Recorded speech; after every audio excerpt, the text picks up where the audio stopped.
పత్రి గారు చెప్పినటువంటి ఒక మాట నాకు గుర్తొచ్చింది చెప్తాను. అది 2004 హైదరాబాద్లో ధ్యాన విజయోత్సవాలు జరుగుతున్నాయి డిసెంబర్లో. ఆ రోజు సార్ ఏమన్నాడంటే, ప్రపంచమంతా ధ్యాన ప్రపంచం చేయడానికి మనం ఒక్క దేశాన్ని ధ్యానం చేస్తే చాలు అని చెప్పాడు. ఆ దేశం పేరు అమెరికా. సార్, ధ్యానం ప్రపంచం చేయడానికి అమెరికాలో ఉన్నది కొద్దిమందే. ఇప్పుడు ఇండియాలో ఎక్కువ మంది ఉన్నారు. Second China. అయితే ఇవి కావాలి కదా సార్, అదేంది అన్నాడు. కొంతమంది అడిగారనమాట. అడిగితే ఆయన చెప్పాడు, అమెరికా దగ్గర హయ్యెస్ట్ టెక్నాలజీ ఉంది.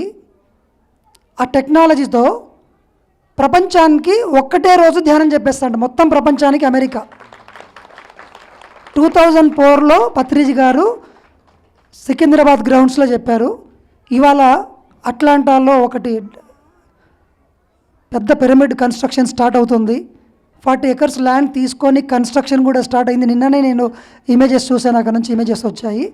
సో ఇక్కడ పిరమిడ్ కట్టడం అనేది చాలా చిన్న విషయం. ఎందుకంటే పత్రిజీ గారు ఆల్రెడీ మొత్తం ప్లాట్ఫామ్ అంతా రెడీ చేశారు. అన్నీ రెడీ చేశారు. ఆయన దగ్గరుండి అన్నీ చేసి ఇచ్చిపోయారు.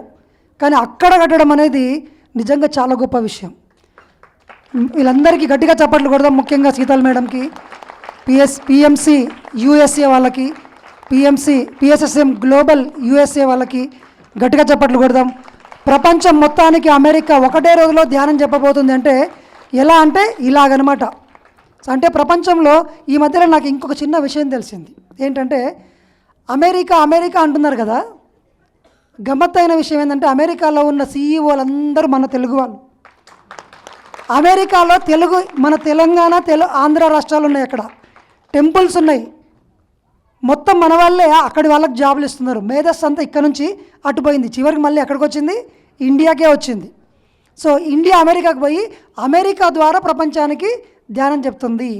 వీళ్ళ ద్వారా గట్టిగా చప్పట్లు కొడతాం ఈ మేడమ్స్కి. Thank you.